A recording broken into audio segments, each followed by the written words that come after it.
Alright, so we're, I was going to do the 2-inch Belltech drop spindles on my Duramax.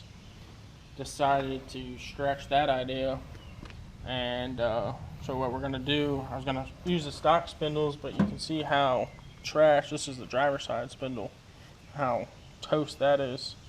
So what we're going to do is put the 2-inch Belltech drop spindles on his Duramax. Take his stock spindles, put them on my Duramax, and then we're gonna go with the full DJM 3-inch lowering control arms on my truck. I currently have the DJM 5 or 8 lowering kit, I think, on the rear, full kit. So these are the new lowering control arms from DJM. That'll go on mine. 3-inch lowering control arms, right? 3-inch lowering control arms. Heavy as crap. Might be heavier than the stock ones. So, for right now, we'll work on getting the stock spindles off his Duramax and put these 2-inch drop spindles in its place.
Alright, so we got everything out.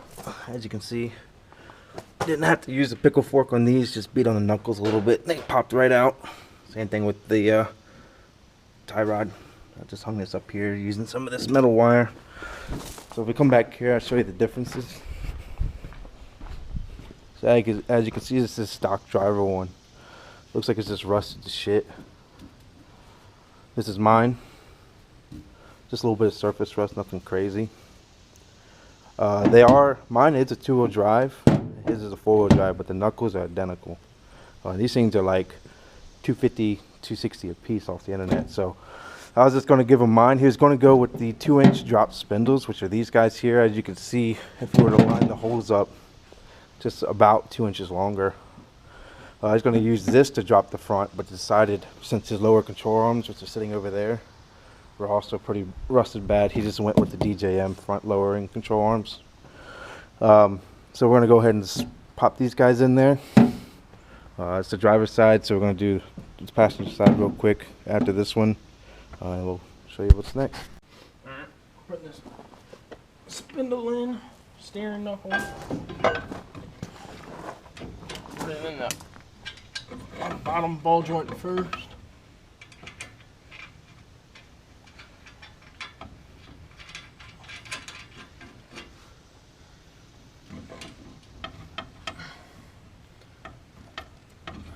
Hand me that nut behind you.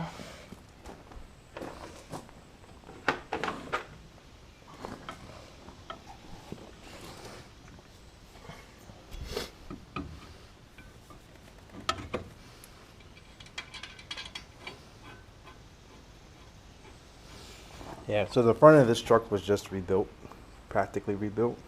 We used the new upper, lower ball joints, tie rod. Pretty much everything was brand new on here. Just gotta jack the lower control arm up a little bit. I got it.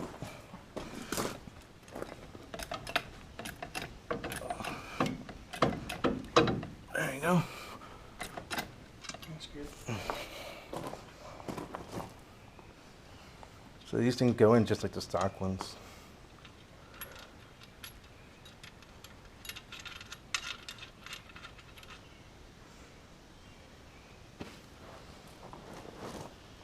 For us, this bottom ball joint is 22 millimeter, and then the top was a 17, I believe. 18. Top 18, bottom 22. Yep. Yeah. You just gotta make sure you torque these. They say in the instructions to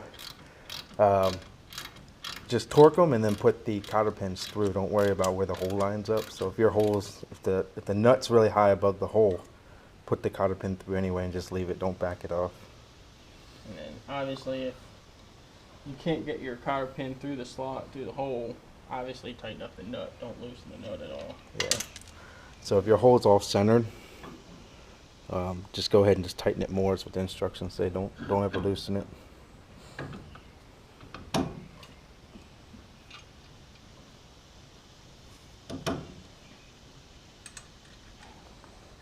So as you can see, he's pretty much done.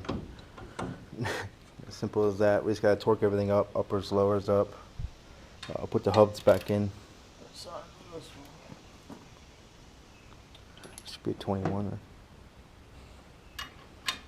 So torsion or Tie tie rod. rod was a 21. Yeah, I got the sleeves on here. Obviously, it's not a full-wheel drive, so I don't do any launches. But just a peace of mind in case you curve the wheel or something, you won't just bend the tie rod in half. The cheap insurance, 20-30 bucks off Amazon, I think that's all they cost. So we'll get this torqued up, get the hub and everything back on here, and then we'll be back at you. Alright, we got the steering knuckle spindle in. Torqued all these to spec. The upper, I got it written down here if you want to screen cap it. I'll also put it in the description. So the upper is going to be 37, lower is 74 foot-pounds, by the way, and the tie rod is 46. And these ones on the back of the hub here are going to be 133 foot-pounds. So he's going to torque them up. He's just going to cinch them up with the small fuel half-inch there, and then actually torque them down to 133. So we'll go ahead and get this. Make sure your brake shield's also in good condition when you do this, because now's a good time to fucking change them. Otherwise, you know, you'll be pulling all this shit back apart just to change that stupid piece of metal out. So we'll get this done and we'll get back at you. Alright, so this side's done. Working on the passenger side now. Same steps, just pull the caliper, pull the rotor, pull the spindle, torque everything back. And then once we get it all down on the ground, probably see how low it sits. I'll probably crank the torsion keys up so it matches the back for now. And just run it. Apparently it doesn't mess with any of the geometry of the front end, so I'll probably get it realigned anyway when I get new tires, because these are cupping like shit because the alignment was bad for last year when I just took all the bolts out. Anyway, So he'll finish this up. We'll get back to it. I'm gonna see if we can turn this thing. It's got the 2-inch lowering spindles and the bolts are all the way out. Rub in there on the back of the wheel. Come over here on the passenger side. And there's it, rub it on the back there. Alright, so we'll put the bolts back in. We'll raise it back up a little bit. And then we'll decide how much.